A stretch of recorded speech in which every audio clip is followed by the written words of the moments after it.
إلى حضرة النبي المصطفى سيدنا محمد صلى الله عليه وآله وسلم، ثم إلى أرواح آبائه وآله وأصحابه الكرام، ثم إلى أرواح والدينا ومشايخنا ووالديهم وجميع المسلمين والمسلمات والمؤمنين والمؤمنات، وإلى روح مؤلف هذا الكتاب شيء لله ولهم الفاتحة. أعوذ بالله من الشيطان الرجيم. بسم الله الرحمن الرحيم. الحمد لله رب العالمين الرحمن الرحيم مالك يوم الدين إياك نعبد وإياك نستعين اهدنا الصراط المستقيم صراط الذين أنعمت عليهم غير المغضوب عليهم ولا الضالين آمين. بسم الله الرحمن الرحيم. الحمد لله رب العالمين وبه نستعين على أمور الدنيا والدين، والصلاة والسلام على أشرف الأنبياء والمرسلين سيدنا ومولانا محمد وعلى آله وصحبه أجمعين. اللهم صل وسلم على سيدنا محمد محيي النفوس صلاة تسعدنا بها في جميع الدروس، وعلى آله وصحبه وبارك وسلم. سبحانك لا علم لنا إلا ما علمتنا إنك أنت العليم الحكيم، ولا حول ولا قوة إلا بالله العلي العظيم. رب اشرح لي صدري ويسر لي أمري واحلل عقدة من لساني يفقه قولي.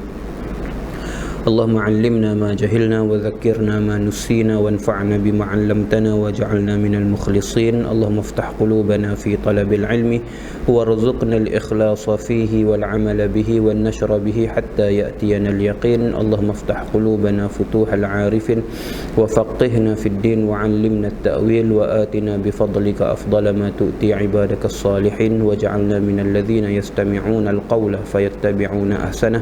ربنا آتنا من لدنك رحمة وهيئ لنا من أمرنا رشدا، وصلى الله وسلم عليه وعلى آله والحمد لله رب العالمين. أما بعد، فقال الشيخ المؤلف رحمه الله تعالى نفعنا الله به وبعلومه وبركاته وعلوم مشايخنا وبركاتهم في الدارين آمين يا رب العالمين.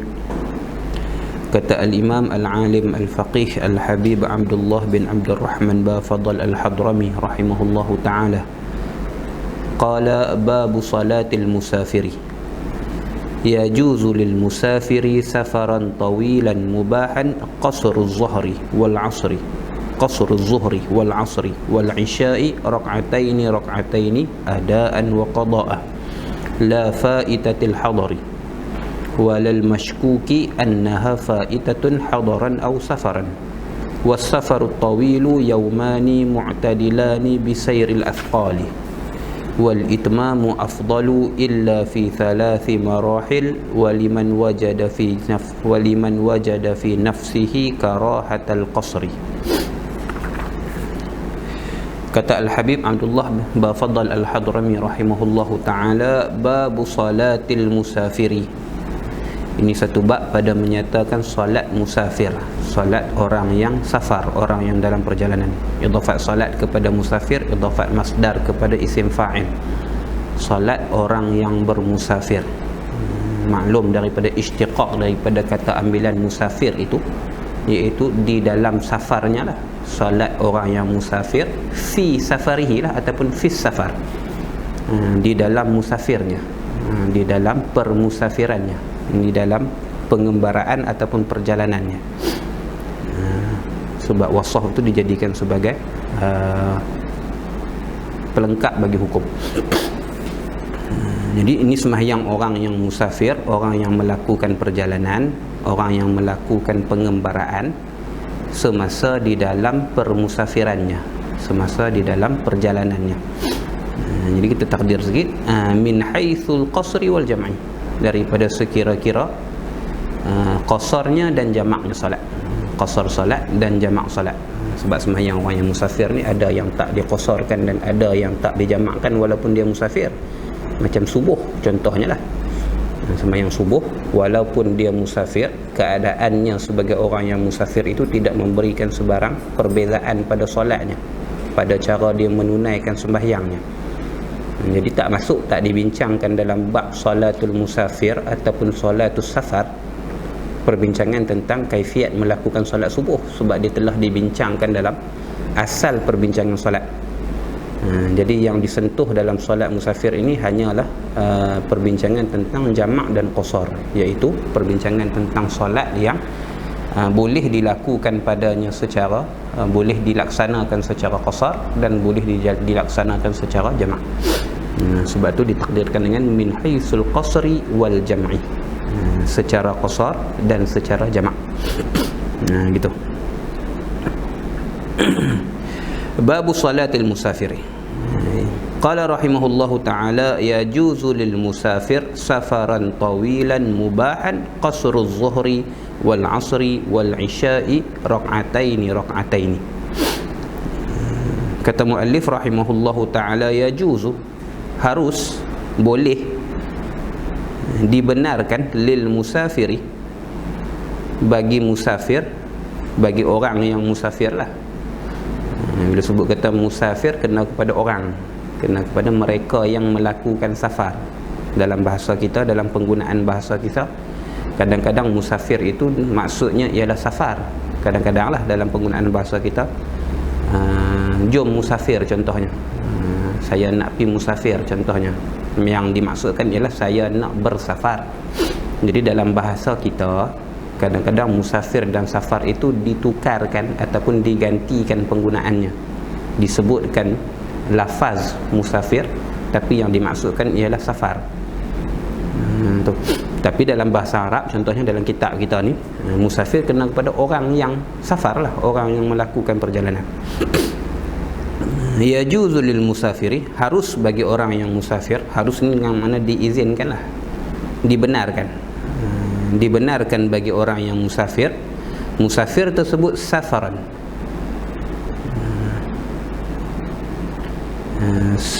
akan safar, akan perjalanan. Sifat bagi perjalanan tawilan, yang panjang. Sifat yang keduanya mubahan, yang harus. Terpelaga hukum tu, harus bagi orang yang musafir di dalam safar yang panjang lagi harus qasruz zuhri wal 'asri wal 'isya'i, memendekkan solat zuhur, solat asar dan solat isya rak'ataini, secara 2 rakaat, rak'ataini secara 2 rakaat. Rak'ataini yang kedua tu takkid daripada rak'ataini yang pertama. Secara 2 rakaat, 2 rakaat, gitulah maksudnya. Itu kita punya terjemahan mudahnya. Ini kena ambil sikit-sikit. Qala rahimahullahu ta'ala yajuzu lil musafir, harus kat sini dengan makna dibenarkan ataupun dengan makna diizinkan. Bukan sunat, bukan wajib, bukan makruh, bukan haram. Harus maksudnya diberi pilih. Boleh, maksudnya boleh. Afdal tak afdal saya belakang dia akan sebut. Sini cerita pasal boleh dulu. Boleh dibenarkan bagi orang yang musafir safaran tawilan mubahan, akan sebagai safar tawilan yang panjang, yang jauh. Lazim daripada panjang ni jauh lah, yang jauh. Maka bila sebut kata tawil, keluarlah safar yang qasir, keluarlah safar yang pendek. Safar yang pendek tak masuk dalam perbincangan kita. Apa maksud safar yang panjang, apa maksud safar yang jauh? Dalam istilah mazhab kita, safar yang panjang, safar yang jauh ialah safar perjalanan yang melebihi 2 marhalah. Yang perjalanan yang melebihi 2 marhalah tu jarak dia lah. 2 marhalah sekali dia akan sebut bawah, dia akan sebut maknanya. Mubahan, lagi pula safar tu pula ialah safar yang harus. Sini harus bukan dengan makna yajuzu tu. Harus kat sini dengan maksud ma'zunan fih, yang diberi izin, yang dibenarkan oleh syarak. Yang diberi izin ataupun yang dibenarkan oleh syarak. Maka dia lebih besar daripada makna harus dalam istilah hukum fiqh yang 5 tu. Maka masuk dalam kata safaran mubahan ini ialah musafir yang wajib, musafir yang sunat, safar yang makruh dan safar yang harus. Yang tak masuk hanyalah safar yang haram. Safar yang haram saja yang tak masuk dalam sebutan mubahan kat sini. Dia bukan mubah, yang menjadi salah satu daripada hukum yang 5 tu tak. Mubah kat sini dengan maksud izin, mutlaqul izin, semata-mata diberi kebenaran oleh syarak. Maka safar yang wajib itu safar yang harus, safar yang sunat pun safar yang harus, safar yang makruh pun safar yang harus, safar yang harus pun safar yang harus. Itu. Yang safar yang tak diberi izin ialah safar yang haram. Ini saya tak masuk. Ini saja yang tak masuk dalam ayat ni. Maka musafir yang melakukan perjalanan yang melebihi 2 marhalah yang dibenarkan pada syarak, walaupun safarnya makruh, harus bagi dia, boleh bagi dia qasruz zuhri, memendekkan akan zuhur. Itu kalau kita terjemah makna qasar lah, memendekkan ataupun meringkaskan. Jadi istilah lah, qasar tu dah jadi istilah dalam bahasa, dalam penggunaan harian kita lah. Qasar, kita faham masuk qasar tu apa makna asalnya, ialah pendek ataupun ringkas. Meringkaskan, memendekkan solat zuhur dan asar dan isya, zuhri wal asri wal isya. Qasar itu rak'atain, secara 2 rakaat daripada 4 lah. Dilihat daripada zuhur, asar dan isya masing-masing ialah 4 rakaat, diringkaskan, dipendekkan menjadi 2 rakaat, 2 rakaat. Ini hukum asal dia. Maka harus bagi orang yang melakukan safar, harus bagi orang yang musafir, meringkaskan sembahyang yang bangsa, sembahyang fardu yang bangsa 4 rakaat, iaitu zuhur, asar dan juga isya, diringkaskan, dipendekkan menjadi 2 rakaat. Gitu. Ini keharusan kat sini merujuk kepada makna diberi keringanan. Diberi keringanan.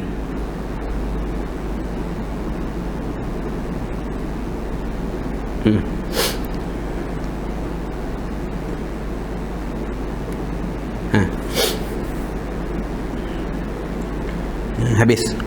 Maka safar yang pendek, safar ada beberapa perbincangan lah yang kita kena sentuh kat sini ni. Pertamanya bila membincangkan tentang safar yang panjang. Yang dimaksudkan dengan safar yang panjang seperti yang disebutkan tadi ialah safar yang melebihi 2 marhalah. 2 marhalah bawah tu dia akan sebutlah as-safarut tawil yaumani mu'tadilani bisairil afqal. Saya kita bincang situlah.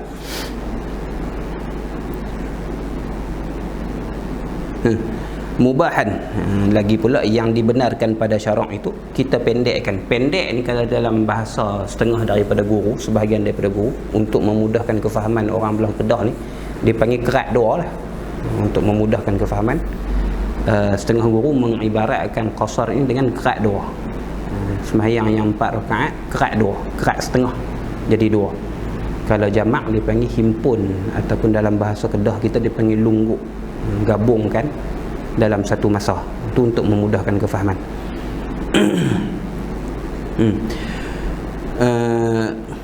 Habib Abdullah kat sini memulakan perbincangan dengan dengan qasar. Macam tu juga dengan kitab-kitab fiqh yang lain. Kebanyakan kitab fiqh juga akan memulakan perbincangan tentang qasar dulu, berbanding perbincangan tentang jamak. Kerana qasar dan jamak ini merupakan 2 hukum ataupun 2 bab yang berbeza. Dia dilakukan dalam safar, dalam musafir, ya, tetapi dia merupakan 2 perbincangan yang berbeza.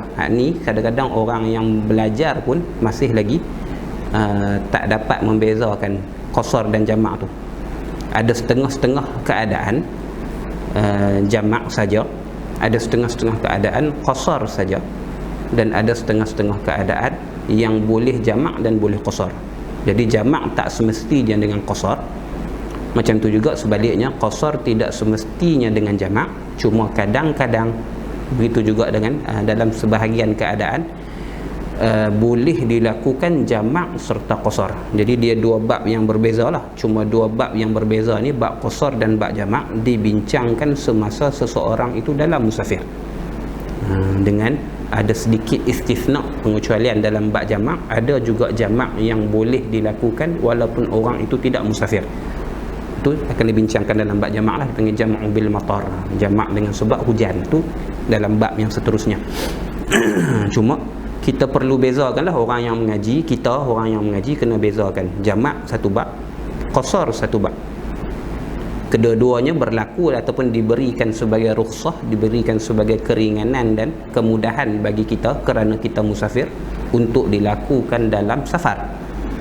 Yang kadang-kadangnya kita jamak saja, yang kadang-kadangnya kita qasar saja tanpa jamak, yang kadang-kadangnya kita jamak dan qasar serentak. Jadi beza. Dan kebanyakan kitab fiqh memulakan perbincangan dengan qasar dulu, kemudian barulah disebutkan tentang perihal perbahasan jamak. Kerana qasar itu ittifaq, sepakat seluruh ulama dalam mana-mana mazhab sekalipun bahawasanya dia disyariatkan dalam agama, kerana ada nas daripada Quran lah.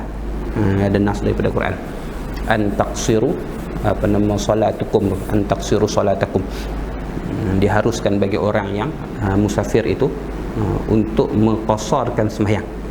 Maka dia ittifaq, sepakat seluruh ulama muslimin bahawasanya dia ada dalam syariat.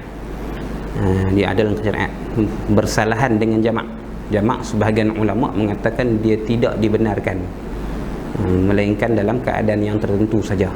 Jadi ada khilaf pada masyru'iyatil jam'i, maka dia diletakkan kemudian. Adapun qasar dia muttafaq ala masyru'iyatih, dia sepakat keseluruhan ulama di atas pensyariatan dia. Habis, maka dia dibenarkan sebagai rukhsah, sebagai satu keringanan, sebagai satu kemudahan bagi orang yang musafir untuk meringankan dan untuk memudahkan urusan safar dia. Sebahagian ulama mengatakan yang menjadi sebab keharusannya ialah safar tu sendiri, diri safar ni yang muktamadlah. Sebahagian ulama mengatakan yang sebab yang membenarkan sebab yang membenarkan qasar ialah musafir dan nusuk, dan mengerjakan haji. Sebab dalam sebahagian mazhab lain pada mazhab Syafi'i, ada sebahagian mazhab yang cuma membenarkan qasar dilakukan untuk tujuan musafir untuk buat haji ataupun umrah saja. Jadi khilaf itulah. Adapun dalam mazhab kita Syafi'i, penyebab bagi keharusan safar, penyebab bagi dibenarkan untuk melakukan safar ialah musafir, perjalanan itu sendiri. Itu. Maka dia dibenarkan. Maka dibincangkan qasar dulu. Dibincangkan tentang qasar dulu. Maka harus bagi orang yang musafir dengan safar, dengan perjalanan yang jauh, yang melebihi 2 marhalah, lagi pula diizinkan oleh syarak, bukan safar yang haram, untuk meringkaskan solat fardu yang 4 rakaat sahaja. Itu yang disebutkan dengan zuhur, asar dan juga isya. Maka tak masuk dalam solat yang dibenarkan untuk qasar walaupun dia fardu, ialah sembahyang yang bukan 4 rakaat. Apa dia sembahyang fardu yang bukan 4 rakaat? 3. Subuh, maghrib dan juga Jumaat. Maka subuh, maghrib dan Jumaat tidak berlaku qasar padanya. Maka tidak boleh diringkaskan lagi. Subuh dan Jumaat tidak boleh diringkaskan jadi 1 rakaat saja. Maghrib pun tak boleh diringkaskan menjadi 2 ataupun 1,5 rakaat, tak ada. Yang dibenarkan untuk qasar hanyalah sembahyang fardu yang 4 rakaat saja. Macam tu juga bila sebut kata yang dibenarkan hanya sembahyang fardu yang 4 rakaat, keluar daripada kata sembahyang fardu itu bila mana sembahyang tersebut bukan sembahyang fardu walaupun dia wajib. Sembahyang yang bukan sembahyang fardu ni contohnya sembahyang sunat. Sembahyang sunat duha ke, sembahyang sunat qabliyah ba'diyah ke, sembahyang sunat tahiyatul masjid ke, sembahyang sunat wuduk ke apa, tak masuk, tak boleh diqasarkan. Ataupun sembahyang yang sunat ataupun sembahyang yang tidak fardu walaupun dia wajib. Contohnya sembahyang yang dinazarkan, solat yang manzurah, solat yang dinazarkan wajib.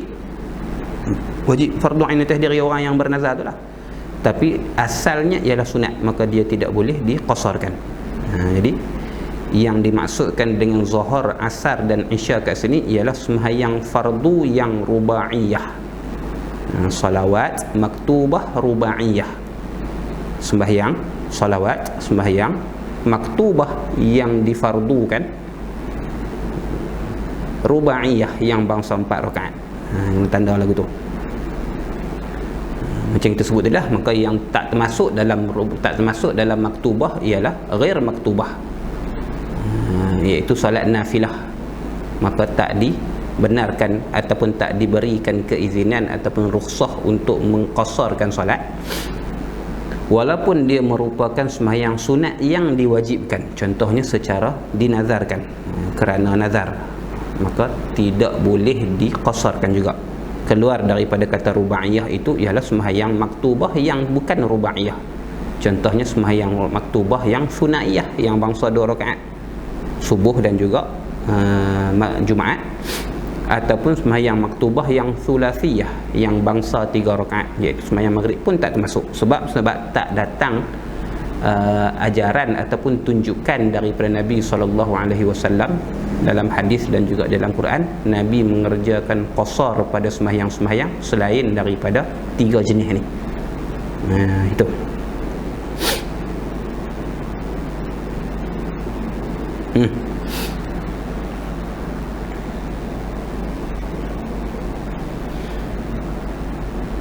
Baik, maka pada kata solat yang safar yang harus itu, patah balik sikit, maka pada kata solat musafir yang harus itu ialah yang kita sebutkan tadi, ialah ma'dzunan fihi, yang diberi izin, yang dibenarkan oleh syarak untuk melakukan safar tersebut, untuk melakukan perjalanan tersebut. Harus di sini maksudnya dengan makna jaiz, mubah kat sini dengan makna jaiz ataupun dengan makna ma'dzunan fihi. Harus, keharusan dan kebenaran ini yang diambil kira ialah fi dhannihi, pada sangkaannya. Tak semestinya safar tersebut safar yang harus secara hakiki. Tak semestinya safar yang harus itu safar yang harus secara hakiki. Memadai safar yang harus itu, safar yang dibenarkan itu ialah yang dibenarkan pada sangkaannya, pada zannya, pada sangkaan yang kuatnya. Contohnya orang yang wakilkan ataupun orang yang dikirim, orang yang dijadikan sebagai wakil untuk menyampaikan sesuatu kepada pihak yang lain, kurier ke apa ke contohnya lah. Kita ni diberi kiriman surat ke barang ke apa ke, bulan kotak ke, bulan sampai surat ke apa ke, tolong bawa pi ke Perak sat contohnya, hantar dekat orang sekian-sekian contohnya. Maka dengan zon kita mengatakan bahawasanya benda yang isi kandungan surat ataupun benda tersebut bukan perkara yang haram, memadai dan dah masuk dalam kata safar yang mubah. Dipanggil fi dhanni, pada sangkaan orang yang melakukan safarnya. Contohnya lah dalam bungkusan tersebut ada benda yang terlarang, ada nombor ekor ke dalam kotak ataupun dalam sampul surat tersebut, ada apa nama cacian dan makian kepada orang lain ke, ada isi kandungan surat yang memutuskan silaturahim kepada kita tak dituntut untuk periksa isi kandungan barang tu. Kalau kita tahu benda tu secara hakikatnya safar tu safar yang maksiat lah, safar yang berdosa, sebab kita safar tersebut tujuannya ialah melakukan dosa. Safar tu tujuannya ialah untuk melakukan dosa, untuk memutuskan silaturahim, untuk menyampaikan barang terlarang, contohnya dalam tu ada arak contohnya, maka dia safar yang tidak dibenarkan secara hakikatnya, tapi kita tak tahu, tak dituntut untuk kita melihat apa yang ada dalam kotak tersebut ataupun apa yang ada dalam surat tersebut. Maka pada sangkaan kita benda tu benda yang dibenarkan lah, benda yang diharuskan, maka itu dah memadai, itu dah membolehkan orang tersebut yang dijadikan sebagai kiriman ataupun wakil bagi tuan barang yang asal itu untuk melakukan safar, walaupun secara hakikatnya dia safar yang ma'asi, dia safar yang maksiat. Satu. Maka keluar daripada kata safar yang harus itu ialah safar yang haram sahaja, tak masuk makruh, tak masuk, sebab kita sebut tadi harus kat sini dengan maksud harus yang dengan makna yang umum, iaitu mutlaqul izin, kebenaran yang mutlak. Maka masuk dalam mutlaqul izin ini safar yang wajib, safar yang sunat, safar yang harus dan safar yang makruh masuk. Yang tak masuk ialah safar yang haram. Perjalanan itu perjalanan yang diharamkan, perjalanan yang diharamkan. Maka dipanggil bila mana orang tersebut melakukan safar yang haram, dia melakukan perjalanan tersebut dengan tujuan yang tidak dibenarkan pada syarak. Contohnya dia pi tu pasal nak bunuh orang, dia pi tu pasal contohlah nak bunuh orang ke, nak pi memang pi tu tujuan untuk berjudi ke, pi tu tujuan untuk menimbulkan kekacauan ke, memutuskan silaturahim ke, dan menyakiti orang lain dan sebagainya, memang pi untuk tujuan yang tu semata-mata, Memang tujuan yang utama dan tujuan yang sebenarnya dia bermusafir itu ialah untuk melakukan perkara yang haram, maka dia tidak dibenarkan untuk qasar. Dia tidak dibenarkan untuk qasar. Yang jenis tu safar yang haram tersebut disebut orang yang melakukan safar yang haram. Istilahnya dalam bab kita ni dipanggil al-'asi bis safar. Istilahnya ialah al-'asi bis safar, yang maksiat, yang melakukan maksiat, yang derhaka dengan safarnya. Itu satu istilah. Bila sebut al-'asi bis safar, maksudnya orang yang melakukan safar yang haram. Dia ada satu istilah lain disebut sebagai al-'asi fis safar, dengan fi, bukan dengan ba, bukan bis safar, dengan fis safar, dengan fi, iaitu orang yang melakukan maksiat di dalam safarnya. Maka orang yang melakukan maksiat di dalam safarnya merujuk kepada makna orang tersebut melakukan safar yang harus dengan makna tadi ni, safar yang mubah dengan makna ni, tapi dalam musafir dia tu dia melakukan perkara yang haram. Itu disebut sebagai al-'asi fi as-safar. Al-'asi fi as-safar, orang yang melakukan maksiat di dalam permusafirannya. Maka ini masih lagi termasuk dalam safar yang dibenarkan. Dia bukan tujuan dia musafir tu untuk buat kerja haram, tapi dia lakukan perbuatan-perbuatan yang haram sepanjang perjalanannya, dalam perjalanannya. Contohnya orang yang tak sembahyang dalam musafir dia. Dia tak sembahyang dalam musafir dia, maka dia al-'asi fi as-safar, orang yang melakukan kesalahan, orang yang melakukan maksiat di dalam perjalanan dia. Dia nak pergi mana? Dia nak pergi contohnya ziarah adik-beradik dia. Dia nak pergi sambung silaturahim. Maka tujuan musafirnya itu ialah tujuan yang ma'zun, tujuan yang dibenarkan oleh syarak.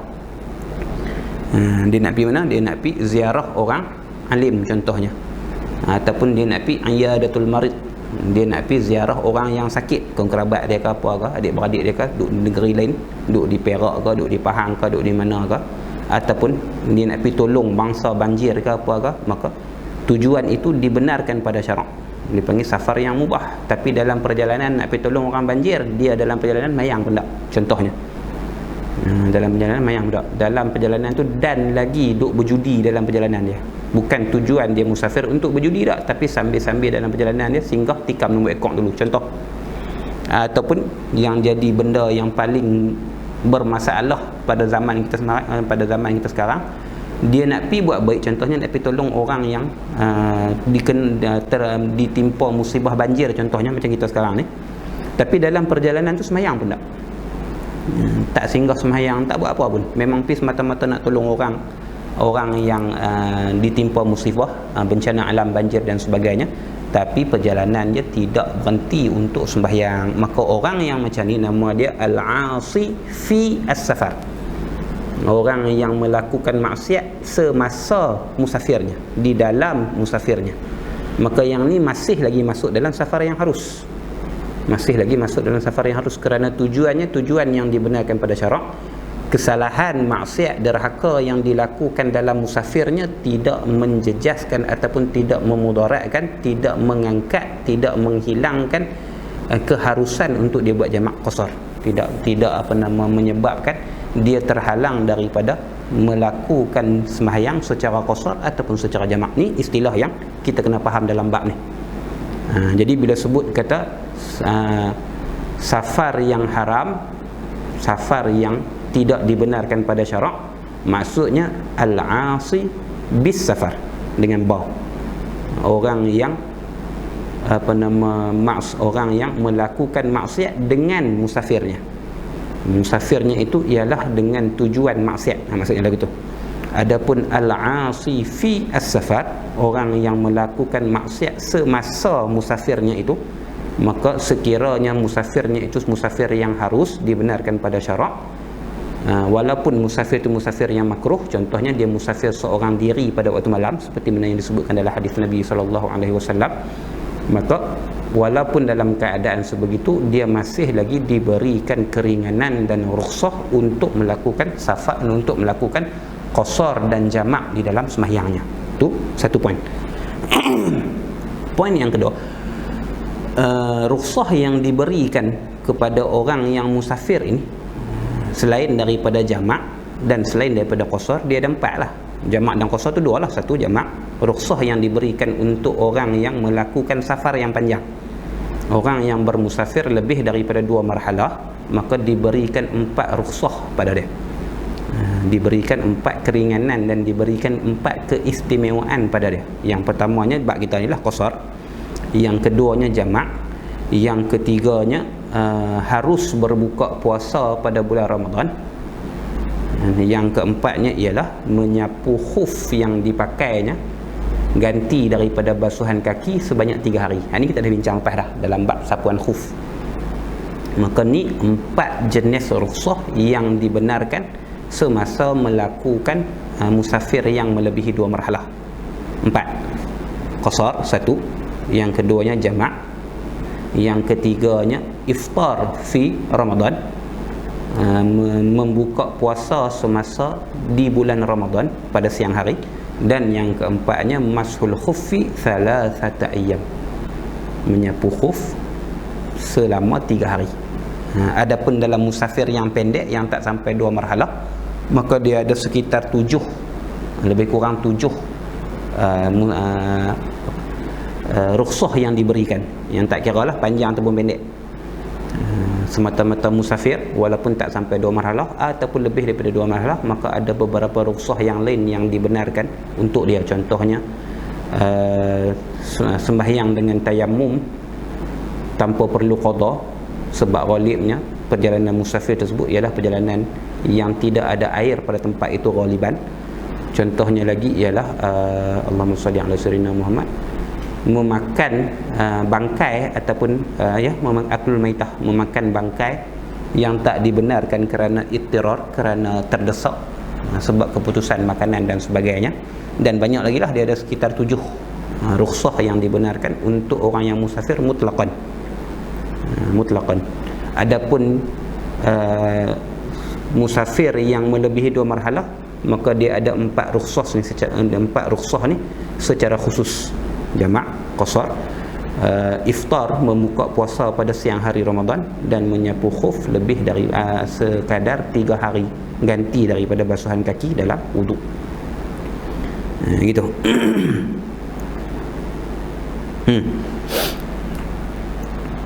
Baik.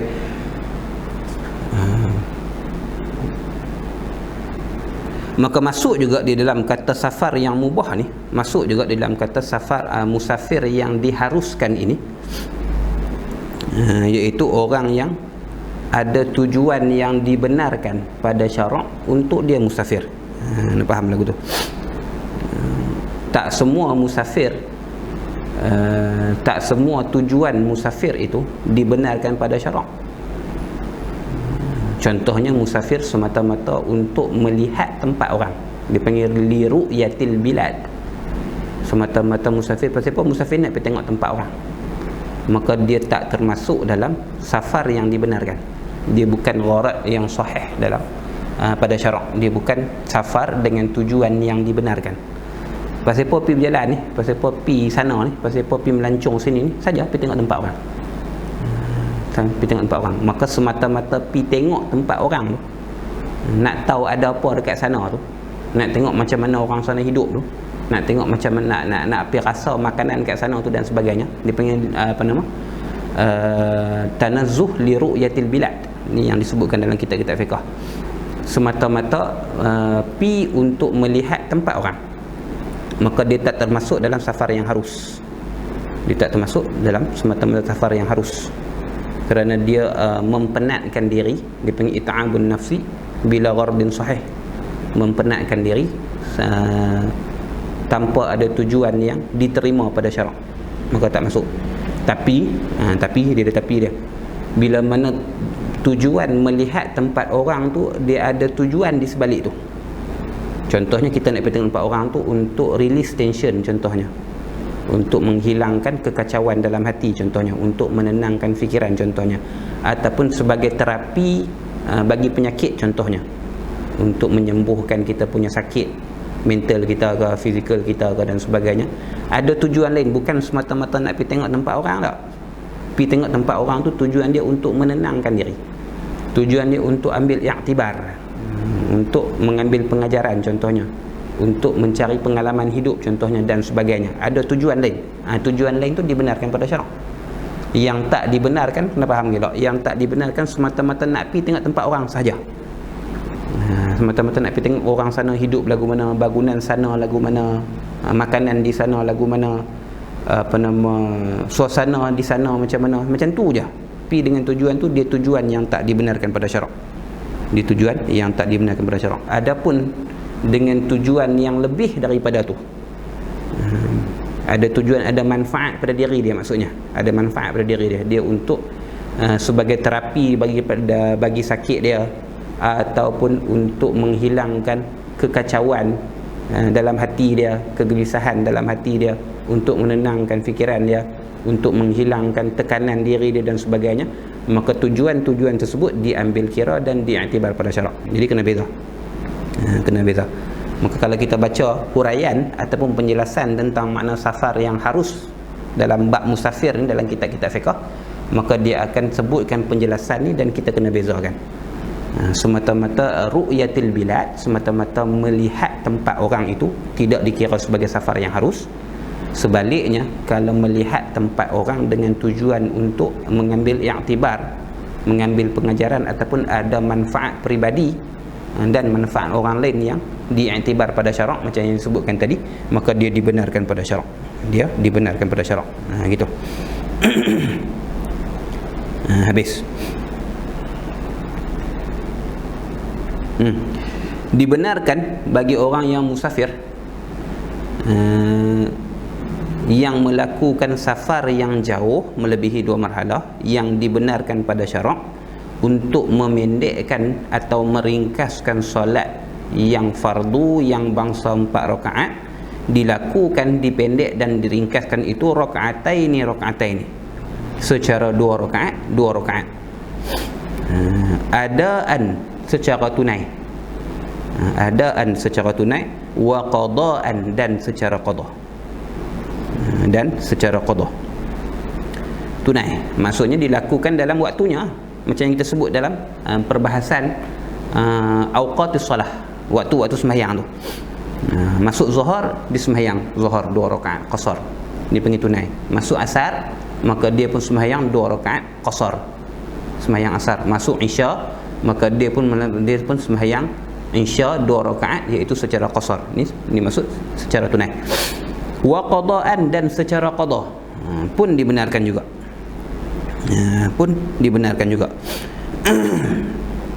Secara qada ni maksudnya secara ganti balik. Cuma ganti balik ni ganti balik solat yang ditinggalkan dalam musafir.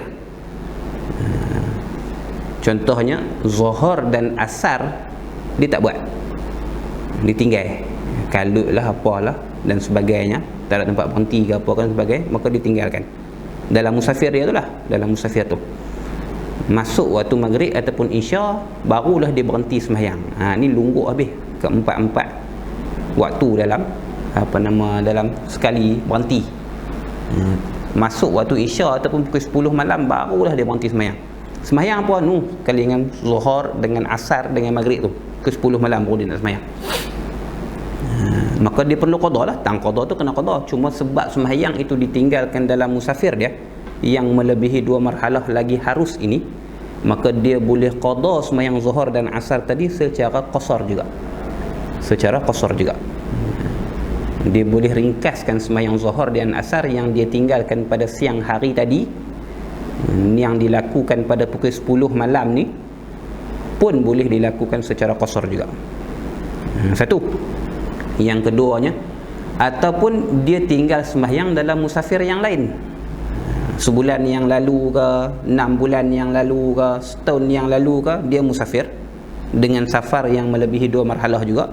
Dalam musafir yang dalam musafir yang lepas ada sembahyang zuhur ataupun asar ataupun isya yang dia tinggalkan dulu dalam musafir, maka dia boleh qada dalam musafir juga secara qasar. Maka qada secara qasar ni ada 2 masalah. Satu, qada solat yang dia tinggalkan dalam musafirnya yang semasa ni, safar yang al-hali, safar yang sedang dia lakukan ini pun boleh. ataupun dia qada solat yang dia tinggalkan dalam safar yang terdahulu, dalam safar yang telah lepas. Yang mana safar yang lepas juga cukup syarat dia macam yang kita sebutkan ini, dia safar yang harus, dia safar yang melebihi 2 marhalah, tapi ada sembahyang yang ditinggalkan dalam musafir dia yang lepas. Contohnya 3 bulan lepas ataupun 6 bulan lepas dia ada musafir ke mana-mana, dan dalam musafir tersebut ada solat yang 4 rakaat yang dia tinggalkan, dan sekarang ni dia tengah dalam musafir yang lebih 2 marhalah juga, musafir yang harus dan lebih 2 marhalah juga, maka dia boleh qada balik sembahyang yang ditinggalkan dalam musafir yang lepas itu di dalam musafirnya yang sekarang secara qasar, gitu. Adapun bila mana solat yang dia tinggalkan dalam musafirnya tetapi nak diqada semasa dia tidak musafir, contohnya dah sampai di rumah dah nanti ni, habis selesai musafir dah, balik sampai rumah, baru nak qada balik sembahyang yang ditinggalkan dalam musafir tu, maka dia tak boleh qada secara safar, dia tak boleh qada secara qasar, dia kena qada secara tamam, dia kena buat 4 rakaat juga.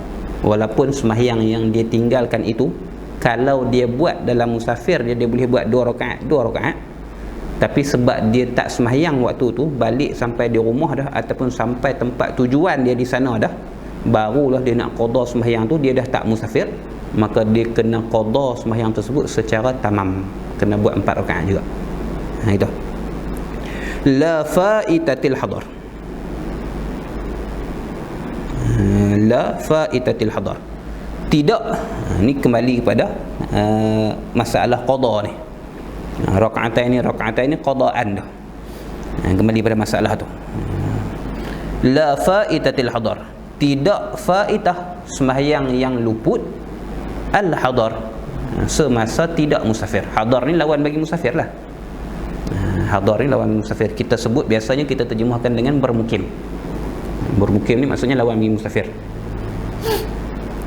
Tidak sembahyang yang luput maksudnya tidak boleh qasarkan sembahyang yang luput semasa dia tidak musafir. Walaupun dia nak qada semasa dalam safar dia tetap kena qada secara tamam. Dia tetap kena qada secara tamam. Contohnya sekarang ni dia dalam perjalanan nak pergi ke KL contohnya, nak pergi ke Pahang contohnya, nak pergi ke Johor contohnya. Sekarang ni singgah dekat RNR, dia kata nak rehat lama, kita rehat 4 jam, saya baru kita sambung pula perjalanan. Dia kata masa ada panjang ni, baik qada dulu solat-solat yang ada yang pernah ditinggalkan masa tak pergi berjalan mana-mana, sebab boleh qasar. Tak boleh, tidak boleh. sebab sembahyang yang ditinggalkan semasa tidak musafir, kewajipannya ialah melakukan secara sempurna 4 rakaat, dan safarnya itu tidak akan memberikan kelonggaran dan keringanan untuk dia ringkaskan sembahyang jadi 2, sebab dia hutang 4, gitu. Sembahyang yang ditinggalkan di rumah contohnya zuhur, berapa rakaat dia hutang 4 rakaat, maka 4 rakaat tu kalau dia qadakan semasa dia musafir pun tetap kena ganti balik 4 rakaat juga. Satu. Ataupun sembahyang yang ditinggalkan dalam safar, sepatutnya boleh buat 2 rakaat rukhsah sebab dia musafir, tapi dia qada semasa dia tidak musafir, dia qada semasa dia hadari, dia tidak musafir. Bila dia tidak musafir, maka dia tidak ada rukhsah untuk melakukan qasar dan jamak, maka tetap kena 4 rakaat juga. Itu kena faham elok dia punya sebab dan juga konsep dia. Sebab dia qada semasa dia tidak musafir, dia tetap kena buat 4 rakaat, sebab itu yang asal. Dia dah tak ada rukhsah yang diberikan sebab dia bukan musafir. Adapun dia musafir tapi dia nak qada sembahyang yang ditinggalkan dalam masa hadar, maka tetap kena buat 4 rakaat juga, sebab 4 rakaat itu ialah hutang dia yang sebenar, tak boleh diringkaskan. Hutang 4 kena bayar 4, tak boleh hutang 4 kena bayar 2. Itu. Baik, maka untuk qada solat di dalam safar dan nak dilakukan secara qasar, untuk qada solat yang ditinggalkan di dalam safar, secara qasar. Faham itu? Untuk qada sembahyang yang ditinggalkan dalam musafir, dan dia nak qada itu secara qasar, secara 2 rakaat. Dia ada 2 syarat. Faham daripada nas dalam kitab kita ni, maka dia ada 2 syarat. Yang pertamanya, qada itu mestilah dilakukan dalam safar. Satu, qada itu mestilah dilakukan dalam safar. Satu. Yang keduanya, syarat yang kedua, sembahyang yang nak diqadakan secara qasar itu mestilah yang ditinggalkan dalam safar. Faham? Dia ada 2 syarat tu. Untuk qada sembahyang di dalam safar, dia nak qada tu nak dilakukan semasa dia musafir, dan dia nak qada secara qasar. Dia nak qada semasa dia sedang musafir, dan dia nak qada secara qasar. Maka dia ada 2 syarat.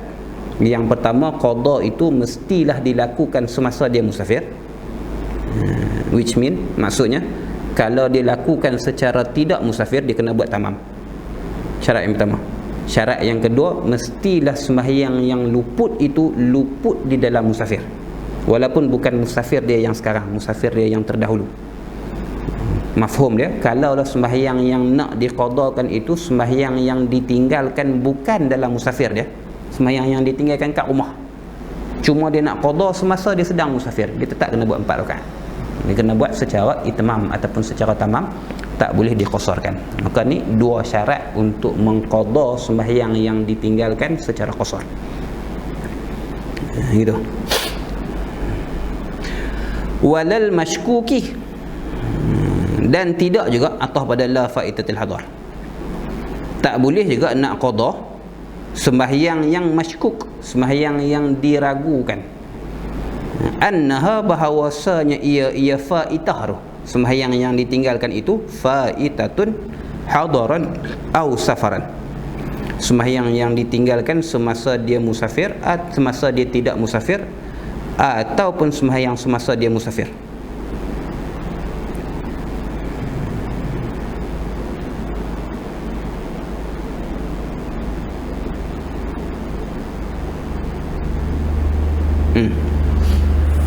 Jadi kalau dia syak sama ada sembahyang yang ditinggalkan ini sembahyang yang ditinggalkan semasa dia musafir ataupun semasa dia tak musafir, tak ingat. Sembahyang yang dia semasa dia tak musafir pun dia ada tinggal sembahyang. Semasa dia musafir pun ada ditinggal sembahyang. Dulu-dululah kita lihat dulu-dulu. Semasa dia musafir pun dia ada tinggal sembahyang, semasa dia tidak musafir pun dia ada tinggal sembahyang. Tapi dia ragu sembahyang yang dia nak qada sekarang ni ditinggalkan dalam safar ataupun ditinggalkan semasa dia tidak musafir. Maka sembahyang yang jenis ni juga pun tak boleh diqadakan secara qasar. Qada wajib qada, tang qada tu wajib qada, cuma nak dilakukan secara qasar, dia mesti yakin bahawasanya sembahyang yang nak diqadakan secara qasar itu dia tinggalkan semasa dia musafir, tak boleh mashkuk. Itu walal mashkuki annaha faitatun hadaran aw safaran. Dalam setengah naskah dibaca secara idhafat, walal mashkuki annaha faitatu hadarin aw safarin. Dengar ada beberapa naskah makna tak larilah, makna sama juga. Cuma sebahagian naskah dibaca hadaran aw safaran, sebahagian naskah diidhafatkan hadaran, hadar dan safar tu kepada faitah, faitatu hadarin au safarin. Tak apa, makna dia tak lari sama.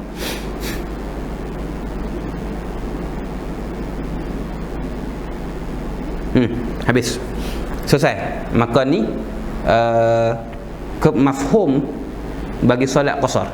Ni mafhum bagi solat qasar untuk orang yang musafir, yang mana safarnya itu ialah safar yang panjang, yang jauh, lagi safar yang dibenarkan pada syarak.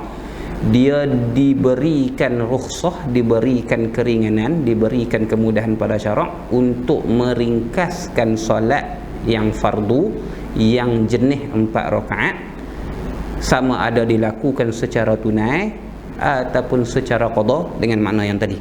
Baik, maka untuk solat qasar faham daripada kenyataan ni, faham daripada nas yang telah kita baca ni, qasar ini hanya untuk musafir saja.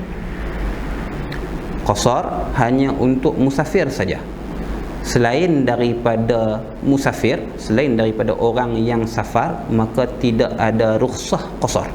Tidak ada rukhsah qasar. Berbeza dengan jamak dalam bab yang seterusnya. Dalam bab jamak ada rukhsah yang diberikan, iaitu boleh buat jamak juga walaupun dia tidak musafir. Nanti kalau kita bincang, nanti sampai masa kita bincang dalam bab jamak nanti, kena ingat masalah ni.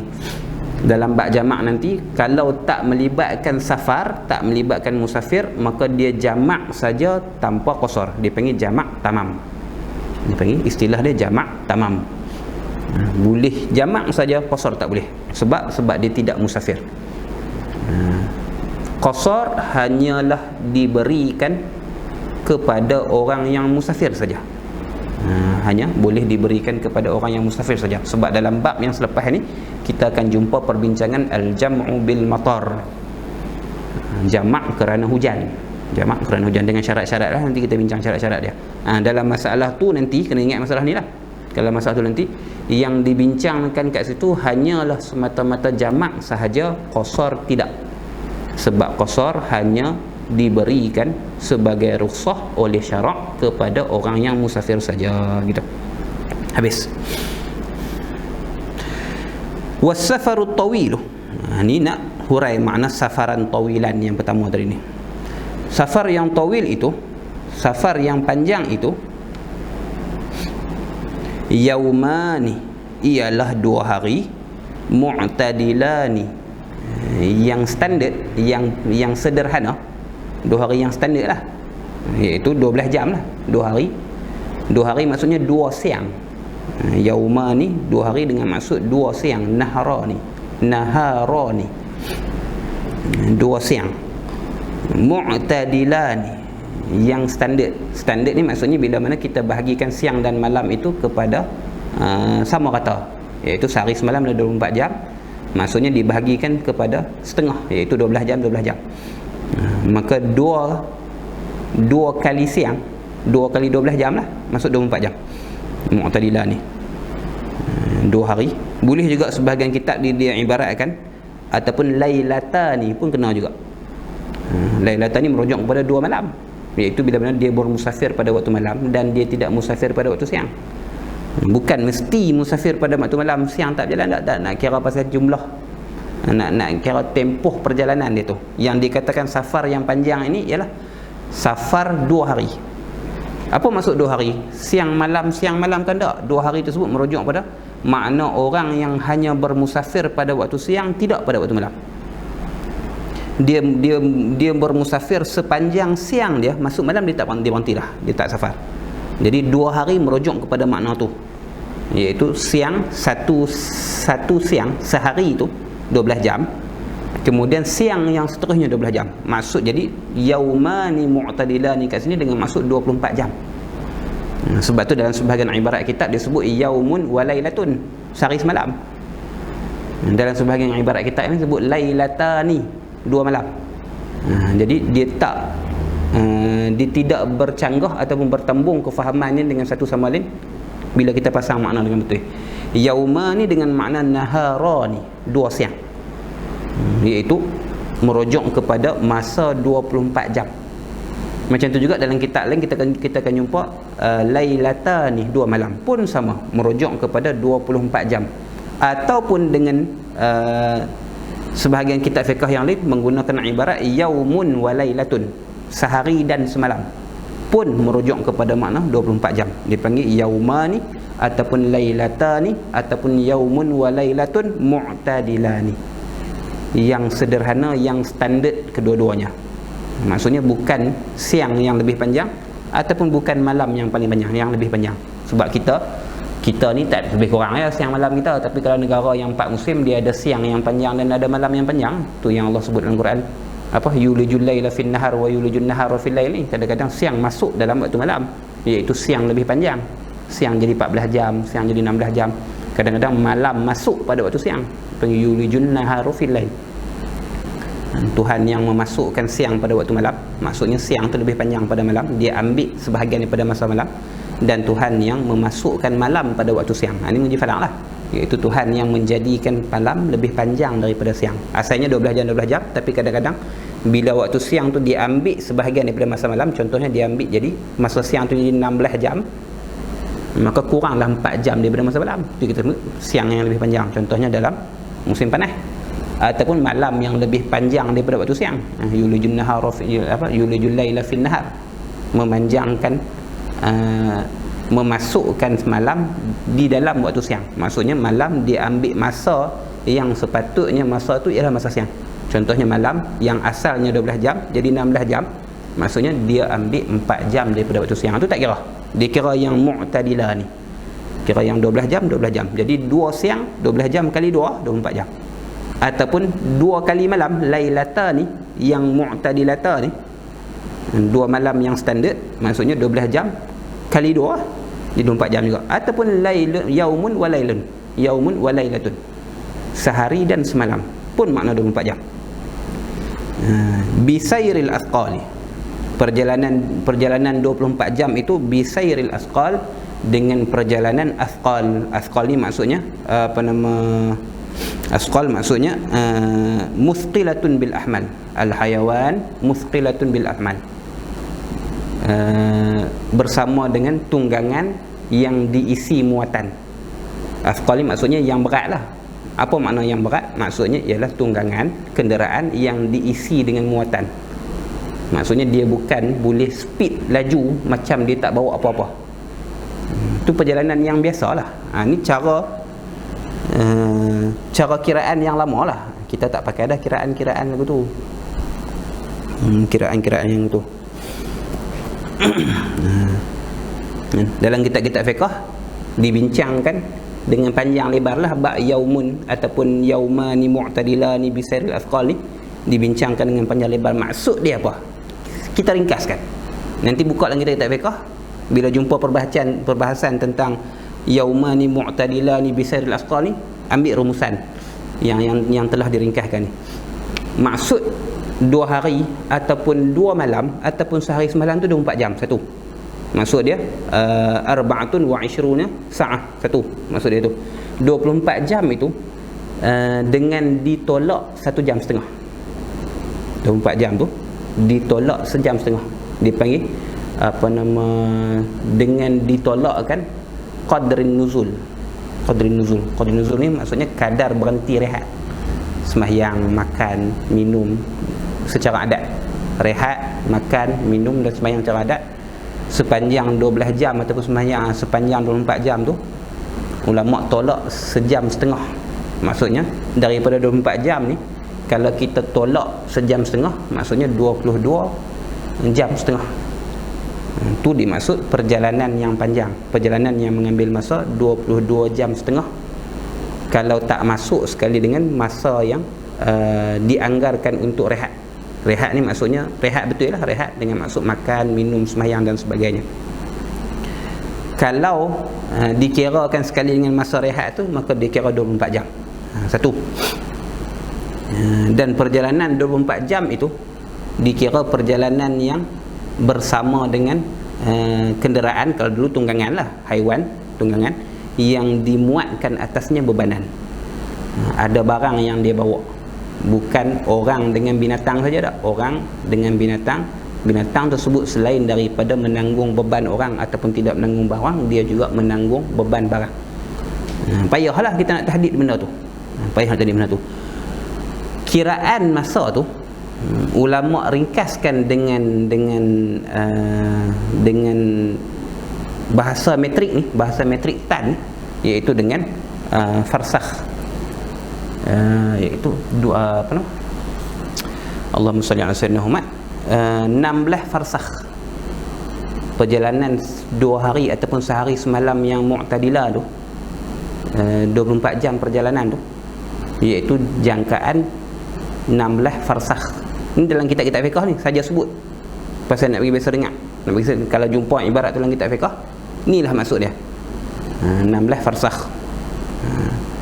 16 farsakh bersamaan dengan 16 farsakh bersamaan dengan 48 mil. Farsakh kita tak pakai dalam bahasa kita, tapi mil kita pakai dalam bahasa kita, iaitu batu. 16 farsakh bersamaan dengan 48 batu. Bukan batu kiraan kita ni tak, bukan batu standard lah ni, batu Hashimi dia panggil. Batu kiraan zaman Abbasiyah dulu. Payah di istilah dia lagu tu. Untuk sebab sehari bila kita nak tukar kepada kilometer, kita akan nampak beberapa perbezaan pendapat ulama tentang berapa kilo sebenarnya dua marhalah ni. Kan? Dua marhalah, kita ikut susunan dia. Dua marhalah sama diertikan dengan perjalanan sehari semalam, ataupun dalam kitab kita ni disebut sebagai 2 siang 2 hari yang sederhana berserta dengan kenderaan yang memuatkan beban, memuatkan barang. Kan? Dua marhalah. Kan? Musafir safar yang panjang itu maksudnya ialah 2 marhalah. 2 marhalah itu dinilai ataupun diukur dengan jarak perjalanan 24 jam yang sederhana, dengan perjalanan dengan tunggangan ataupun kenderaan yang memuatkan bebanan. 1. Dimudahkan dengan kiraan iaitu 16 farsakh. Dimudahkan dengan kiraan 2 marhalah tu juga sama erti dengan 16 farsakh, 16 farasikh. 16 farsakh tu kiraannya dengan batu, bukan batu kita lah, batu Hashimi dalam kitab fiqh, iaitu 48 batu. 48 batu. Bila kita bahagikan 48 batu bahagi dengan 16 farsakh, dapat 1 farsakh 3 mil, 3 batu. 1 mil 3 batu. 1 farsakh 3 batu. Maksudnya nak dapatkan jumlah nak dapatkan jumlah mil Hashimi, batu Hashimi ni, iaitu kita kena kali 16 kali 3, dapat 48. 16 kali 3 dapat 48. Satu farsakh 3 mil, 3 batu. 1 mil, 1 batu Hashimi ni dikirakan, dianggarkan sebanyak 4,000 langkah. Ini cara kiraan dulu. Jadi kalau kita nak kembali, kalau kita nak masuk bincang dalam kitab-kitab fiqh yang lebih tinggi daripada kitab kita ni, maka kita berhajat mengetahui kiraan-kiraan ni, iaitu 4,000 langkah. Kena kira 4,000 langkah tu 1 batu. 1 farsakh 3 batu. Maksudnya 1 farsakh ada 12,000 langkah. 1 farsakh menyamai 12,000 langkah. 12,000 langkah. 12,000 langkah tu kali dengan 16 farsakh. 12,000 langkah kali dengan 16 farsakh, kira berapa? Dengan kiraan-kiraan tu, mengambil kira langkah seseorang dan sebagainya, daripada situ timbulnya khilaf bila mana kita nak memodernkan kiraan. Daripada situ timbul perbezaan jarak. Ada yang kata 2 marhalah ni 80 km, ada yang kata 81 km, ada yang kata 82 km, ada yang kata 89 km, ada yang kata 90 km, ada yang kata 92 km, ada yang kata 95 km. Ini dipanggil mawazin al-hadithah, timbangan ataupun kiraan jarak yang moden. Pasal apa berbeza pada jumlah kilometer ni? Pasal berbeza daripada kiraan langkah ni. Jadi sebahagian ulama sebut 80, ada yang sebut tak ada 79, 80, 81, 82, 89 kilo, 90 kilo, 92 kilo, 95 kilo. Tu jarak dia. Kita ambil yang paling sikit lah untuk membenarkan kita jamak qasar. Yang paling sikit 80 km. 80 km.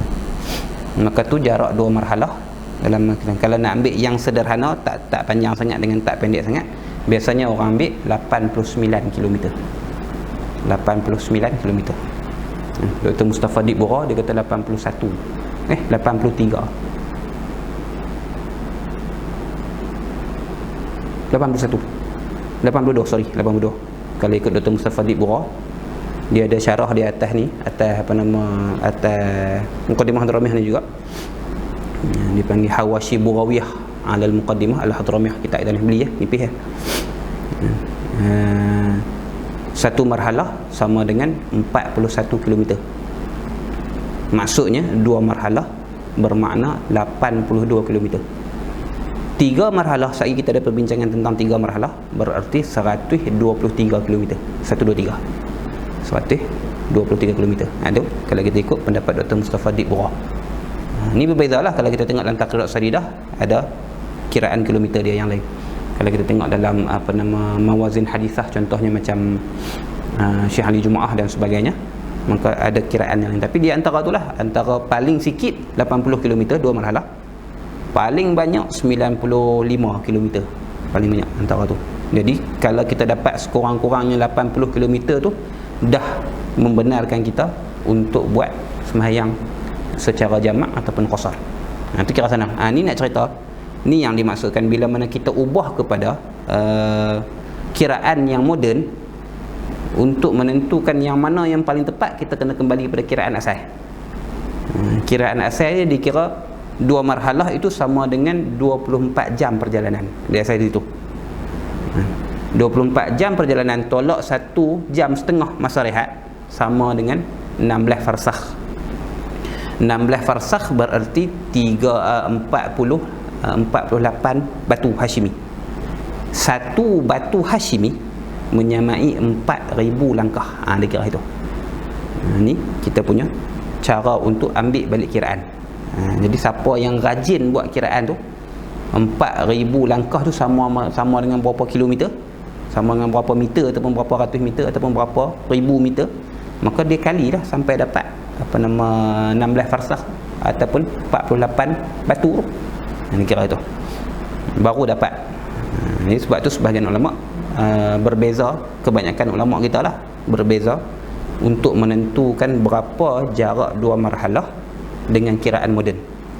Mudahnya boleh lah, mudahnya kalau dapat 82 km tu, insya-Allah boleh qasar dan boleh jamak. Kalau nak yakin 89. Kalau nak yakin 89. Tapi kalau dapat 80 ataupun 82 tu dah boleh jamak qasar dah. Dah boleh jamak qasar dah.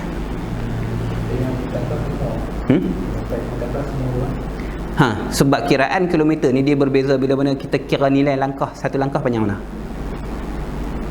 Dia beza itu lah. Langkah kaki yang standard. Langkah kaki perjalanan kita langkah berjalan tu jauh mana? Kaki orang tu panjang antara mana? Orang yang sederhana tinggi dia, manusia yang sederhana bentuk tubuh badan dia langkah, jarak langkah dia berapa, kita kata berapa sentimeter. Dia beza itu lah. Jadi kita dapat satu langkah tu berapa sentimeter contohnya, kita kena kali dengan 4,000. Sebab 4,000 tu 1 mil, satu batu. Dah dapat 1 mil tu berapa, kena kali dengan 48. Sebab 48 mil tu sama dengan 16 farsakh. 16 farsakh tu sama dengan 24 jam perjalanan. Jadi sebab 4,000 langkah kaki kali dengan 48 mil, tak tahu berapa ratus ribu langkah kaki tu, kena kira kakak kita lah, berapa ribu langkah kaki tu. Dia menyebabkan kalau lari 1-2 cm pun, dengan sebab ribuan, puluhan ribu langkah tu, dia akan menyebabkan jarak akan jadi jauh. Sebab tu ada perbezaan jarak. Kalau kita semata-mata nak ikut kiraan yang moden, kita akan pening. Lama ni kata dalam kitab ni kata 80, dalam kitab ni kata 82, dalam kitab ni kata 89, dalam kitab ni kata 90, dalam kitab ni kata 92 kilo, dalam kitab ni kata 95 kilo. Jarak tu. Ni untuk orang yang nak masuk dalam pengajian kitab Arab yang lebih tinggi, dia kena faham isu ni. Jadi kalau kita faham isu ni, kita faham lah pasal apa timbul perbezaan pada jarak kilometer dalam kiraan moden. Kok mana pun kena kembali kepada kiraan yang lama. Kena dapat pastikan satu langkah tu berapa. Satu langkah tu berapa sentimeter. Satu langkah tu berapa sentimeter. Kemudian kena kali dengan 4,000 langkah. Sebab 4,000 langkah tu ialah 1 mil, satu batu Hashimi. Kemudian kena kali dengan 48 mil. Sebab 48 mil itu ialah 16 farsakh. 16 farsakh itulah dikira 24 jam perjalanan. Penin lah, memang penin. Tak payah mudah, kita ambil kiraan moden lah, mudah bila mana kita faham yang ni. Sekurang-kurangnya kena dapatkan sekurang-kurangnya 80 km. Sekurang-kurangnya. Kalau nak selamat kena lebih daripada 80 km. Sebab yang paling minimum kiraan 80 km. Jadi kalau lebih 80 km tak kira lah, 81 ke, 82 ke, 83 kilo ke, 90 kilo ke, tu lebih bagus ya. Untuk meyakinkan bahawasanya kita dah boleh buat, kita sememangnya boleh buat jamak ataupun boleh buat qasar. Dia tak semestinya sampai 2 marhalah baru boleh buat tak. Dengan kita punya pengetahuan bahawasanya musafir kita ni memang akan melebihi jarak 2 marhalah, walaupun kita baru kita baru keluar daripada kawasan kita, tempat permulaan musafir kita tu baru keluar, tak jauh mana pun kita dah boleh buat musafir, kita dah boleh buat jamak ataupun qasar. Tak semestinya sampai. Memadai dengan kita tahu bahawasanya kita akan melakukan perjalanan lebih daripada 2 marhalah, walaupun belum sampai secara hakikinya 2 marhalah, kita baru berapa kilometer ya kan. Kita tahu dah jarak kita sini nak pergi ke Perak contohnya 130 km contoh, lebih lah. Tapi kita kata contoh lah 130 km. Pada kilometer yang kelima pun kita dah boleh buat musafir, kita dah boleh buat qasar dan jamak lah. Tak semestinya mesti sampai ke 90 km, sebab kita tahu bahawasanya perjalanan kita ni akan merentasi jarak 2 marhalah tu. Gitu.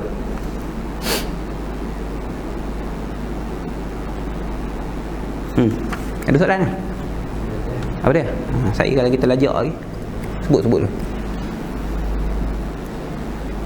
Assalamualaikum Ustaz. Adakah semata-mata melancong termasuk dalam bab pilihan bawah? Itu dia sebut tadi ni. Kena tengok tujuan melancong tu, kena tengok gharat. Dalam kitab fiqh dia sebut gharat, sama ada gharat tu gharat yang sahih. Gharat yang sahih maksudnya tujuan yang dibenarkan pada syarak. Soalan dia tanya tentang adakah semata-mata melancong tu dikira sebagai sebab yang membolehkan musafir, lebih kurang itulah soalan dia kan. Kena tengok tujuan melancong ni. Tanazzuh, dipanggil tanazzuh dalam kitab-kitab fiqh, disebut tanazzuh, berjalan, melihat tempat orang. Disebutkan juga dengan ru'yatil bilad, melihat tempat orang. Kena tengok tujuan dia melakukan musafir tu. Dia nak pergi tengok tempat orang tu atas tujuan apa? Kalau semata-mata nak pergi tengok tempat orang, dan memang ada orang yang tujuan dia memang sekadar tu je. Contohnya pasal apa nak pergi Kuala Lumpur ni, nak pergi tengok Kuala Lumpur. Nak pergi tengok Kuala Lumpur ni, orang kata ada menara berkembar, orang kata ada menara Petronas, orang kata ada litas pang dan sebagainya, nak pergi tengok tu. Semata-mata nak pergi tengok yang tu, semata-mata nak pergi tengok tempat orang ni, dipanggil ru'yatil bilad. Dipanggil tanazzuh li mujarradi ru'yatil bilad, melancong kerana tujuan untuk melihat negeri tu. Maka ini bukan tujuan yang sahih. Ini tujuan yang tidak diterima pada syarak. Sebab syarak menganggapkan perkara tersebut hanyalah ita'abun nafs, hanya meletihkan diri bila ghardin sahihin, tanpa tujuan yang tepat. Dia masuk dalam musafir yang haram. Semata-mata melihat tempat orang, masuk dalam musafir yang haram. Maka orang yang melancong dengan tujuan itu saja dipanggil al-'asi bi safarihi. Orang yang derhaka dengan safar dia tu, ini panggil musafir yang haram. Tapi kalaulah dia melancong tu dengan tujuan yang ada manfaat, ada manfaat yang lebih daripada sekadar itulah, ada manfaat ni maksudnya yang lebih daripada sekadar nak pergi tengok tempat orang. Dia bukan sekadar nak pergi tengok tempat orang, dia nak pergi tengok tempat orang tu untuk release tension, ada manfaat lah. Untuk terapi sakit dia ada tekanan perasaan ke, kemurungan ke apa ke, doktor nasihatkan dia untuk pergi berjalan. Jadi berjalan tu terapi untuk penyakit dia contohnya, ataupun untuk menghilangkan kekacauan dalam hati dia, dipanggil izalatul qudurah fin nafs dalam istilah kita sebut tu, menghilangkan kekeruhan, menghilangkan kekotoran atau kekeruhan, menghilangkan kekeruhan dalam diri dia. Dia serabut, dia tension, dia depression, dia tekanan macam-macam lah. Ada hatinya tak tenang, jiwanya tak tenang, hidup dia tak tenang. Jadi dia berjalan tempat orang untuk release tension tu, untuk hilangkan tu. Tu masuk juga dalam gharat yang sahih. Bukan semata-mata nak pergi tengok tempat orang. Beza situ. Sebab tu kita ulang tadi ni, kena beza situ. Semata-mata nak pergi tengok negeri orang, semata-mata nak pergi tengok tempat orang, ataupun ada tujuan lain di sebalik tu. Kalau semata-mata nak pergi tengok tempat orang, maka dia bukan tujuan yang diterima pada syarak. Syarak menganggap dia menghabiskan masa dia, menghabiskan harta dia dan mempenatkan dirinya tanpa tujuan. Maka dia masuk dalam musafir yang haram. Adapun dengan tujuan yang dibenarkan pada syarak macam kita sebutkan tadi contoh-contoh dia, maka dia tujuan yang diterima pada syarak, maka musafir dia musafir yang harus dan dibenarkan untuk dia jamak dan qasar. Tengok itu.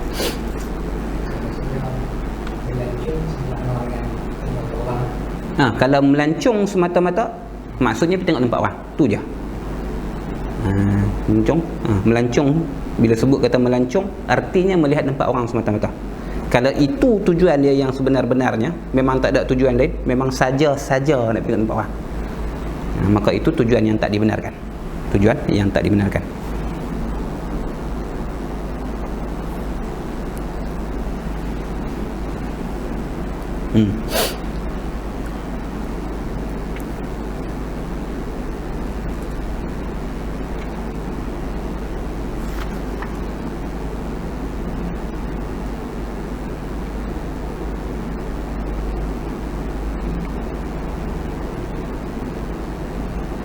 Baik. Qala rahimahullahu ta'ala. Baik. Wal itmamu afdalu illa fi thalathi marahilah. Waliman wajada fi nafsihi karahatal qasri. Ni nak kembali kepada perbahasan yajuzu pada awal bab tadi, pada awal fasal tadi. Kan pada awal fasal tadi Habib Abdullah sebut yajuzu lil musafir. Harus bagi musafir. Harus kita letak makna dibenarkan. Ataupun diberi pilihan oleh orang yang, oleh syarak kepada orang yang musafir.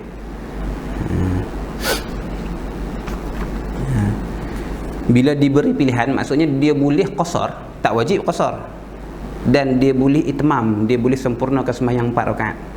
Dia dibenarkan untuk memilih salah satu daripada dua pilihan. Yang mana afdal? Nak ringkaskan solat jadi 2 rakaat ke, ataupun nak sembahyang secara sempurna 4 rakaat? Sini pembincangan dia. Wal itmamu afdalu, dan sembahyang secara sempurna itu. Itmam ni lawan dengan qasar kan? Kadang-kadang kita sebut tamam. Sama jugalah, itmam dengan tamam samalah. Dan sembahyang secara sempurna maksudnya tidak qasar lah. Wal itmamu ay biduni qasrin lah maksudnya. Sembahyang tanpa qasar itu, sembahyang dengan sempurna 4 rakaat seperti mana asal itu, dipanggil azimah. Qasar tu rukhsah, keringanan yang diberikan pada syarak. Maka 4 rakaat hukum asal, syariat asal itu disebut sebagai azimah, hukum asal. Sembahyang secara tamam mengikut hukum azimah ini afdalu, ialah yang afdalnya, yang afdal. Illa, melainkan, fi thalathi marahila, melainkan pada 3 marhalah, melainkan pada 3 marhalah.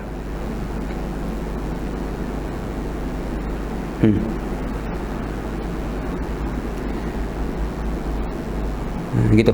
Maka bila diberi pilihan antara untuk sembahyang secara qasar ataupun secara tamam, yang afdalnya bila mana orang tersebut pada permulaan safarnya sampai 2 marhalah itu, masuk daripada marhalah yang pertama sampai marhalah yang kedua, yang afdal ni dia sembahyang secara tamam. Melainkan bila mana musafirnya masuk ke marhalah yang ketiga, dah lebih 2 marhalah, dah lebih 2 marhalah, masuk marhalah yang ketiga, maka pada ketika tu barulah sunat ataupun afdal dia qasar. Adapun sebelum sampai 3 marhalah, hanya harus dia qasar, harus dia qasar, dan afdalnya dia buat sembahyang secara tamam. Ini keluar daripada khilaf antara mazhab, sebab ini meraihkan khilaf lah. Yang dikatakan harus, yang afdal sembahyang tamam bila mana safarnya hanya sekadar 2 marhalah lebih, dan sunat qasar bila mana dah masuk ke marhalah yang ketiga. Ini meraihkan khilaf di antara mazhab, khurujan minal khilaf. Sebab dalam mazhab Hanafi, Imam Hanafi mewajibkan sembahyang secara tamam pada 2 marhalah yang pertama. Pada 2 marhalah yang pertama, Imam Hanafi mewajibkan sembahyang secara tamam, dan pada marhalah yang ketiga Imam Hanafi mewajibkan sembahyang qasar. Ini khilaf mazhab lah. khilaf mazhab. Marhalah pertama wajib sembahyang tamam di sisi mazhab Hanafi. Marhalah yang kedua pun wajib tamam lagi, tak boleh qasar lagi di sisi mazhab Hanafi. Masuk marhalah yang ketiga, barulah wajib sembahyang qasar. Jadi keluar daripada khilaf tersebut, qaul yang mu'tamad dalam mazhab Syafi'i, dua marhalah yang pertama itu harus qasar, yang afdalnya tamam. Masuk marhalah yang ketiga bila musafir itu dah mencecah marhalah yang ketiga, maksudnya dah lebih 123 km ikut kiraan Dr. Mustafa Dibura rahimahullahu ta'ala, dah lebih 123 km, barulah afdal kita buat qasar.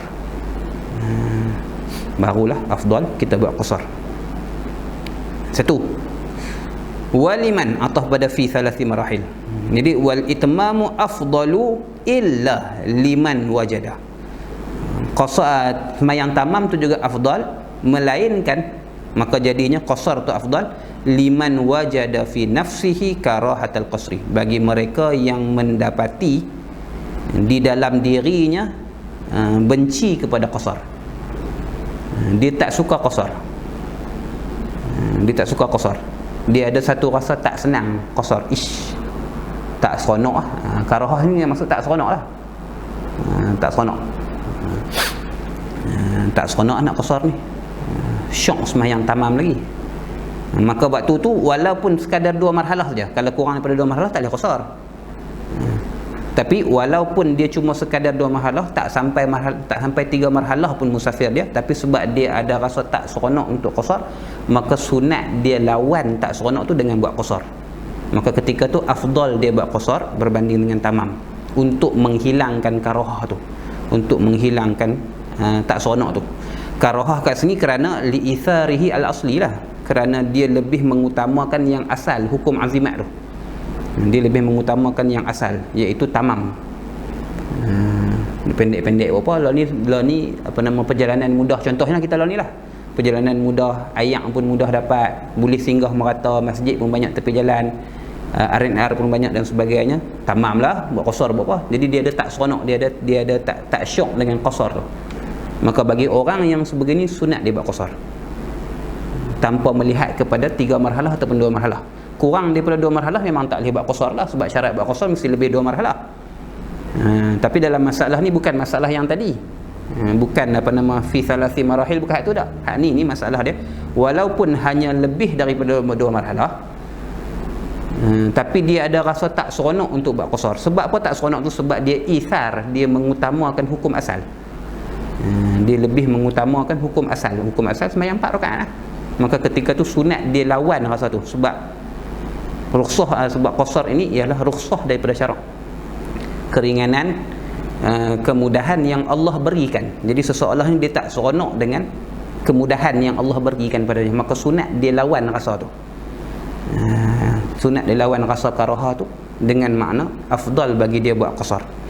Adapun karahah dengan makna benci tu tidaklah, sebab karahah dengan makna benci tu kufur. Benci, karahah dengan makna rughbah anis sunnah dia panggil. Karahah dengan makna benci daripada kekufuran, benci daripada sunnah, benci daripada kelakuan Nabi, benci daripada perbuatan Nabi, maka itu kufur. Bukan karahah dengan makna rughbah an sunnah tu tak, bukan. Karahah kat sini karahah li'itharihi al-aslah, kerana dia mengutamakan yang asal. Itu. Habis ni 2. Maka secara umumnya sembahyang secara tamam itu afdal, melainkan beberapa keadaan. Sini sebut 2 keadaan, dalam kitab lain sebut 4. Dalam kitab lain sebut 4 keadaan. Dalam kitab kita sebut 2 keadaan, iaitu bila mana musafir itu dah melebihi 3 marhalah, melebihi 123 km, maka afdal dia buat qasar. Satu. Yang kedua yang disebutkan dalam kitab kita, bila mana orang tersebut di dalam hatinya ada rasa tak seronok untuk melakukan qasar, kerana dia lebih suka tamam, dia lebih mengutamakan tamam daripada qasar. Jadi untuk menghilangkan rasa tak suka tu, maka afdal dia buat qasar. 2. Yang ketiganya, afdal qasar juga bila mana dia syak, dia ada ragu-ragu tentang dalil keharusan qasar. Dia syakka fi dalili jawazil qasri. Bila mana dia ada keraguan, dia syak pada dalil mengharuskan qasar ni, maka ketika tu juga dia afdal dia qasar, lawan rasa ragu-ragu tu. Sebab qasar ini ittifaq ala masyru'iyyatih, macam kita sebut dalam awal kelas tadi. Sepakat ulama pada keharusan dia, pada kebenaran dia. Cuma detail tu macam Imam Hanifah lah, dia detailkan bahawasanya lepas daripada 3 marhalah wajib. Gitu. Tu khilaf antara Imam Hanifah dan imam mazhab yang lain lah. Tapi maksudnya seluruh ulama muslimin mengakui bahawasanya qasar memang ada dalam syariat Islam. Jadi bila mana dia syak ataupun dia ragu-ragu tentang dalil keharusan qasar untuk lawan rasa syak tu, maka afdal dia buat qasar. Dengan dia buat qasar tersebut, insya-Allah keraguan itu akan hilang. Dia akan menerima dalil keharusan qasar. Ni masalah yang ketiga.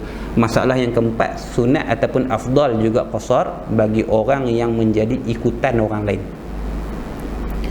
Dia dalam satu jemaah, kalau dia sembahyang tamam, jemaah lain pun sembahyang tamam. Kalau sembahyang qasar, jemaah lain kan sembahyang qasar. Kalau dia tak sembahyang qasar, jemaah lain siapa pun ataupun ramai orang dalam jemaah tu tak akan sembahyang qasar sebab dia tak qasar. Maka sunat bagi dia qasar. Afdal bagi dia qasar sebab dia orang yang muqtada bih. Dia orang yang menjadi ikutan dan panutan orang lain. Orang tak berani, syekh ni tak qasar, aku tak qasar. Dan kita pergi umrah ke, kita pergi mana-mana dengan syekh, dengan guru kita ke sebagainya, maka kita perhati perbuatan dia lah. Tak qasar pun, bila dia tak qasar, kita sebagai anak murid ni rasa serba salah. Nak qasar ke tak tau. Tok guru tak qasar pun. Maka tok guru tu, orang tu yang menjadi ikutan orang lain tu, afdal bagi dia, sunat bagi dia untuk qasar, supaya orang lain pun akan turut buat qasar juga. Orang lain pun turut buat qasar juga. Maka 4 masalah ni afdal qasar daripada tamam, lain daripada 4 masalah ni afdal tamam daripada qasar. Itu. Habis. Kemudian kata faslun fi ma yatahaqqaqu bihi safar, wallahu subhanahu wa ta'ala alam. Ada soalan ke? Ada soalan tak?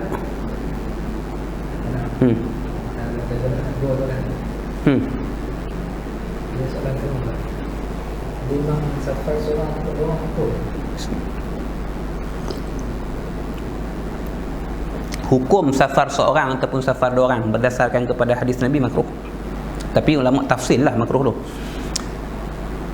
Musafir seorang diri ataupun musafir 2 orang diri ataupun musafir pada waktu dalam walaupun dalam jemaah, hukumnya makruh. Hukumnya makruh. Tak haram lah, hukumnya makruh.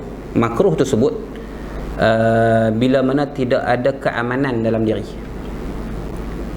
dikaitkan dengan tidak ada rasa aman dalam diri dia.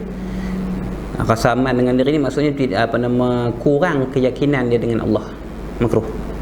Bila mana tapi maksudnya bila mana dia walaupun dia musafir seorang diri ke, 2 orang ke ataupun waktu malam lah, tapi dia ada rasa yakin dengan Allah, memang tak ada keraguan dengan Allah, yakin bahawasanya Allah akan pelihara dia dan sebagainya, maka pada waktu itu hilang makruh. Hilang makruh. Kalau ikut dalam hadis Nabi makruh lah. Tapi ulama dalam syarah-syarah hadis mentafsirkan makna makruh tu. Makruh sekiranya tidak ada rasa percaya pada Allah. Dan dia rasa saya kalau jalan seorang jadi apa-apa lingkup aku. Ni aku seorang-seorang ni, saya kalau tayar motor pecah ke apa ke, mampu susah. Hak tu makruh seorang. 2 orang pun makruh. 3, seumpamanya 3 orang ke atas. Ataupun pada waktu malam, saya kalau jadi apa-apa tengah malam tak ada siapa tolong aku jam, makruh. Maka perjalanan dengan perasaan yang lagu tu hukum dia makruh. Adapun bila tidak ada rasa tu, dia yakin bahawasanya Allah jaga dia, dia yakin bahawasanya dia ada kemampuan untuk mengatasi benda-benda tersebut dengan bantuan Allah dan sebagainya, maka tak ada makruh. Tu kita tengok dalam syarahan hadis-hadis ke atas bab ni.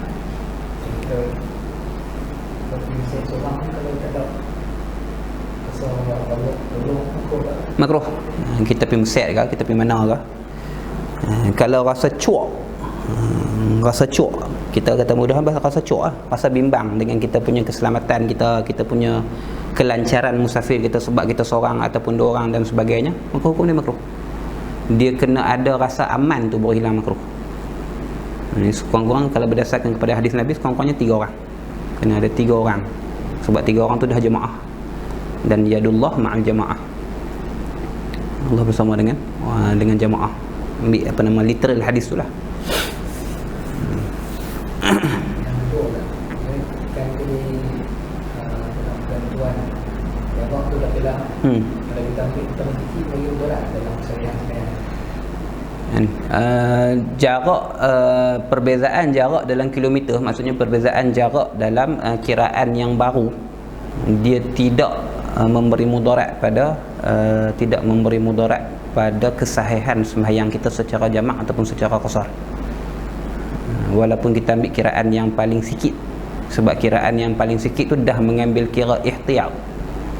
Ulama yang buat kajian atas kiraan ni, kita kena fiqh dengan ilmu dia. Dia bukan main sebut agak-agaknya tak, maksudnya dia buat kiraan.